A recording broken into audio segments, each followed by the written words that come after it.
नमस्कार, मैं हूं जितेंद्र खिलनानी और आप देख रहे हैं हिंदुस्तान मेल न्यूज। अब होगी मुद्दों की बात सच के साथ। चलिए रुक करते हैं देश दुनिया और इंदौर शहर की कुछ बड़ी खबरों की ओर। इंदौर क्राइम ब्रांच पुलिस ने भरतपुर राजस्थान की सेक्सटॉर्शन गैंग के एक सदस्य को गिरफ्तार किया है। आरोपी महिला के नाम से फर्जी प्रोफाइल बनाकर भोले भाले लोगों को झांसे में लेकर उनका न्यूड वीडियो बना लेता था। इतना ही नहीं, ब्लैकमेलिंग के लिए पुलिस अधिकारी बनकर रुपए की वसूली भी करता था। हालांकि आरोपी के कई साथी अब भी इस तरह से सोशल मीडिया के माध्यम से ब्लैकमेलिंग की वारदातों को अंजाम दे रहे हैं। फिलहाल पुलिस ने गैंग के एक सदस्य को गिरफ्तार कर उससे पूछताछ शुरू कर दी है। मासूम शक्ल सा दिखने वाला यह शातिर अपराधी है। इस मासूम सूरत के पीछे कई संगीन अपराध छुपे हुए हैं। दिखने में सामान्य कदकाठी के इस युवक की सोशल मीडिया पर काफी अच्छी पकड़ है। भरतपुर राजस्थान की सेक्सटॉर्शन गैंग के शातिर आरोपी अरबाज जान की तस्वीर देखकर कोई कह ही नहीं सकता कि यह शातिर आरोपी कई भोले भाले लोगों को अपने जाल में फंसाकर उनसे लाखों रुपए ऐंठ चुका है। आरोपी का आम जनता को जाल में फंसाने का तरीका वही पुराना है। महिला की प्रोफाइल बनाकर पहले सोशल मीडिया पर युवाओं को टारगेट कर दोस्ती करना और उसके बाद उन्हें वीडियो कॉल कर न्यूड वीडियो कैप्चर कर लेना। इतना ही नहीं, इसके बाद ये आरोपी हजारों रुपए की मांग करना शुरू कर देता है। धीरे धीरे जब आम व्यक्ति इसके जाल में फंसने लगता है तो वो सोशल मीडिया पर वीडियो वायरल करने की धमकी देता है। उसके बाद फरियादी को कॉल कर स्वयं को साइबर क्राइम का अधिकारी बताता है और कहता है कि यूट्यूब से अपना वीडियो डिलीट कर दो, नहीं तो गिरफ्तार कर लिए जाओगे। सीबीआई लिखा आईडी कार्ड यूट्यूब से वीडियो डिलीट करने वाले फर्जी व्यक्ति का नंबर भेजा जाता है। फरियादी जब विश्वास कर यूट्यूब वीडियो डिलीट करने के संबंध में बात करता है तो उसके बाद उससे वीडियो डिलीट करने के एवज में हजारों रुपए वसूले जाते हैं। यदि यहां पर भी बात नहीं बनती है तो फिर क्षेत्रीय अधिकारियों के व्हाट्सएप डीबी लगाकर अवैध रूप से पैसे की मांग करने के बाद धमकाया जाता है। आखिरकार मानसिक रूप से परेशान होकर फरियादी पुलिस तक पहुंचता है। हालांकि ऐसी कई शिकायतें इंदौर शहर के क्राइम ब्रांच को अब तक मिल चुकी है और इसी तरह की एक शिकायत पर पुलिस ने आरोपी अरबाज जान निवासी भरतपुर को गिरफ्तार किया है, जिससे पूछताछ की जा रही है। कुछ दिन पूर्व हमको एक शिकायत प्राप्त हुई थी कि एक व्यक्ति को एक वीडियो कॉल आया था व्हाट्सएप पे और उसमें एक महिला के द्वारा एक न्यूड वीडियो कॉल उसके साथ किया गया और उसमें जो है उसकी भी वीडियो उसमें बना ली गई और फिर उसके बाद उसको ब्लैकमेल किया जाने लगा कि उसकी वीडियो को जो है वायरल किया जा सकता है और अन्यथा नहीं तो वो पैसे दे। और इसमें उसको धमकाने के लिए इन्होंने सीबीआई अफसर के फोटो लगा के धमकाया, अन्य पुलिस अधिकारियों के जो है फोटो लगा के धमकाने का प्रयास किया और इस तरह से पूरा एक्सटॉर्शन करने का एक संगठित तरीके से इन्होंने प्रयास किया। उसमें जो है विवेचना करते हुए क्राइम ब्रांच ने एक अरबाज नाम के व्यक्ति को पकड़ा है जो भरतपुर का रहने वाला है और ये उस इलाके के बहुत सारे लोग जो हैं इस तरह का काम कर रहे हैं जो कि उसमें एक वीडियो कॉल करते हैं अननोन नंबर से और उसमें न्यूड वीडियो कॉल करके दूसरे को उसमें उकसाना और उसको आवेश में लेकर उसका भी वीडियो बना लेना। इस तरह की इनकी मोडस ऑपरेंडी है और फिर उसके बाद इनका ब्लैकमेल का खेल शुरू होता है और फिर ये अलग अलग पुलिस अधिकारियों की फ़ोटो लगा के उनके नाम पे जो है उनको ब्लैकमेल करने का प्रयास करते हैं। तो इसमें ये पकड़ा है, ये वहाँ पे काफ़ी लोग इस तरह काम करते पाए गए हैं और लगातार पुलिस इन तरह के प्रकरणों पे, इन तरह के गिरोहों पर नज़र रखी हुई है और उस पर आगे कार्रवाई कर रही है। डिजिटल इंडिया में डिजिटल आर्ट्स की असीम संभावनाओं को देखते हुए उज्जैन की अवंतिका यूनिवर्सिटी जून 2023 से भारत का पहला स्कूल ऑफ डिजिटल आर्ट्स शुरू करने जा रही है।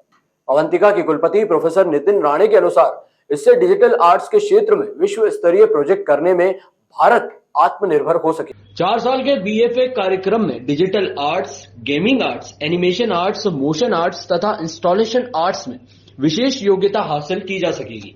यूनिवर्सिटी के प्रोफेसरों के अलावा देश विदेश के नामी डिजिटल आर्टिस्ट उज्जैन आकर पढ़ाएंगे।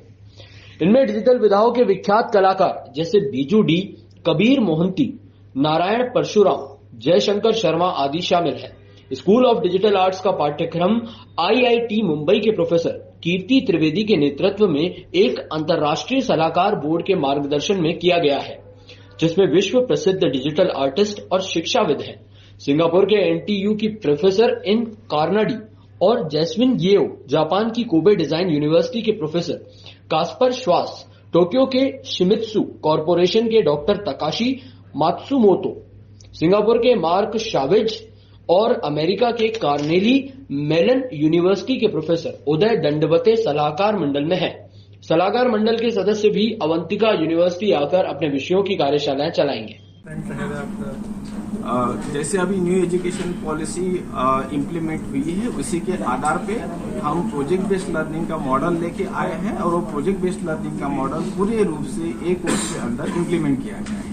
तो ये डिप्लोमा है, डिग्री नहीं? ये डिग्री है सर, ये 4 साल का कोर्स रहेगा, BFA इन डिजिटल आर्ट्स, और इसका मात्र 30 सीटें रहेगी, जिसका चयन ऑल इंडिया एंट्रेंस एग्जाम के आधार पर किया जाएगा। आज हमने उज्जैन के अवंतिका यूनिवर्सिटी में स्कूल ऑफ डिजिटल आर्ट का शुरुआत की, प्रारंभ किया है प्रोसेस का। ये भारत का सबसे पहला और मेरी उम्मीद है 1 साल में सबसे प्रसिद्ध डिजिटल आर्ट सेंटर हो जाएगा। और भारत की जो विदेशों पे निर्भरता है अभी डिजिटल आर्ट्स के बड़े प्रोग्राम करने की, वो इस कार्यक्रम को शुरू करने से भारत इसमें आत्मनिर्भर हो सकेगा। तो डिजिटल इंडिया में डिजिटल आर्ट जो मोदी जी की विजन है, डिजिटल करेंसी हो गई, पैसा देना बंद कर दिया, तो पेंट से कैनवास पे पेंट करना या स्कल्पचर बनाना, उसके आगे आपने देखा कि डिस्ट्रिक्ट डिजिटल आर्ट फॉर्म्स हो गए, भी भारत में काफ़ी पीछे है। तो उस गैप को कम करें और भारत का नाम भी चमके और भारत डिजिटल आर्ट्स में आत्मनिर्भर हो सके, ये हमारा प्रयास है। इंदौर के सदर बाजार थाना क्षेत्र में रहने वाले वरिष्ठ अधिवक्ता पर कुछ अज्ञात बदमाश हमला कर फरार हो गए। घायल अधिवक्ता का इलाज MY हॉस्पिटल में जारी है। तो वहीं पुलिस ने पूरे मामले में अधिवक्ता के कहे अनुसार विभिन्न धाराओं में प्रकरण दर्ज कर बदमाशों की तलाश शुरू कर दी है। इंदौर में लगातार बदमाशों द्वारा अधिवक्ता और पत्रकार सहित अन्य सामाजिक संगठन से जुड़े समाज सेवी को बदमाश द्वारा निशाना बनाया जा रहा है।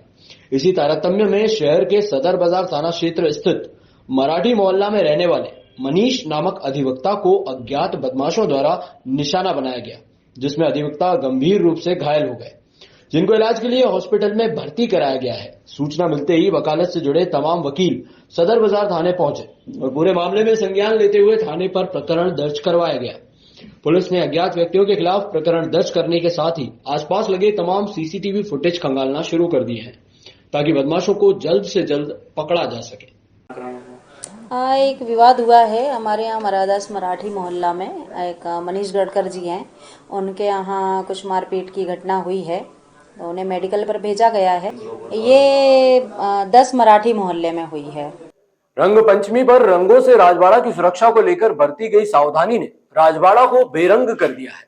रंग पंचमी पर निकली गैर से राजवाड़ा को बचाने के लिए पहली बार उसे मोटे तिरपाल से कवर किया गया था। तिरपाल बांधने के लिए बड़ी बड़ी कीलें उपयोग में लाई गई थी। नतीजा यह हुआ कि राजवाड़ा की रंगों और धूल से सुरक्षा तो हो गई, लेकिन तिरपाल को कसकर बांधने व निकालने के दौरान राजवाड़ा की दीवारों के कई हिस्सों का प्लास्टर निकल गया, तो कहीं दरक भी गया। जानकारी लगते ही नगर निगम पुरातत्व विभाग और Indore smart city development limited के अधिकारी सक्रिय हो गए। ISCDL ने तुरंत इसकी रिपेयरिंग शुरू कर दी है। क्योंकि प्लास्टर गीला था, इसलिए पहले उसे सूख जाने दिया और अब पूरी तरह से फिनिशिंग कर दी गई है। 17वीं सदी में बना राजवाड़ा 1984 में सिख विरोधी दंगे के दौरान जल गया था। इसके बाद इसका पुनः निर्माण किया गया था। इसके बाद 5 साल पहले स्मार्ट सिटी प्रोजेक्ट के तहत उक्त हेरिटेज का 17 करोड़ रुपए की लागत से जीर्णोद्धार किया गया। फिर करीब 1.5 माह पहले यह पर्यटकों के लिए शुरू किया गया। इस बीच रंग पंचमी पर निकलने वाली गैर को लेकर इसकी सुरक्षा को लेकर मंथन किया गया। इंदौर में कार से आए बदमाशों ने एक के बाद एक 2 घरों को निशाना बनाया है। दोनों घरों के बीच की दूरी करीब 1 किलोमीटर है। इन घरों से बदमाशों ने लाखों रुपए की ज्वेलरी और नगद चुरा लिए। पहली वारदात एग्रीकल्चर विभाग से रिटायर्ड कर्मचारी के यहां हुई, वहीं दूसरी भोपाल गए परिवार के घर पर। पुलिस CCTV फुटेज और कार नंबरों के आधार पर आरोपियों की तलाश कर रही है। कनाड़िया पुलिस के मुताबिक सुरेश देश पांडे निवासी सर्व संपन्न नगर की शिकायत पर चोरी का केस दर्ज किया गया है। पुलिस के मुताबिक सुरेश देश पांडे एग्रीकल्चर विभाग से रिटायर्ड हुए हैं। घर के ऊपर के कमरे में बेटे और बहू रहते हैं। रात में यहाँ चोर कार से पहुंचे थे। 2 बदमाश दीवार फांदकर अंदर गए, बेडरूम में रखी अलमारियों के लॉक तोड़े और अंदर रखे जेवर नगद पर हाथ साफ कर लिया। देश पांडे के मुताबिक चोरी हुए सामान की कीमत लगभग 12 लाख रुपए से ज्यादा है। चोरी के वक्त वे बेटी के पास गए हुए थे। इसी तरह की और भी खबरों के लिए आप देखते रहिए हिंदुस्तान मेल न्यूज, जिसके लिए आप हमारे चैनल को सब्सक्राइब करना ना भूलिएगा। धन्यवाद।